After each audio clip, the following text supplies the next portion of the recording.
कहाणी, पण दुर्लक्षित बापाच्या या व्यथा कुणीतरी जाणी। बाप नसतो कुणाच्या ध्यानी मनी, बाप माझा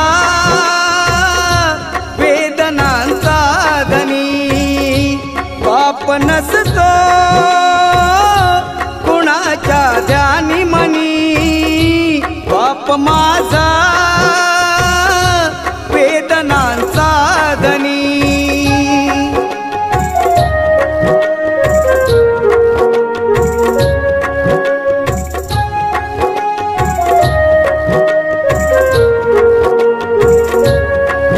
आई तव्यावरची भाकरी, बाप तव्यावरचा पलिता, भाकरी करपू नये म्हणून चटके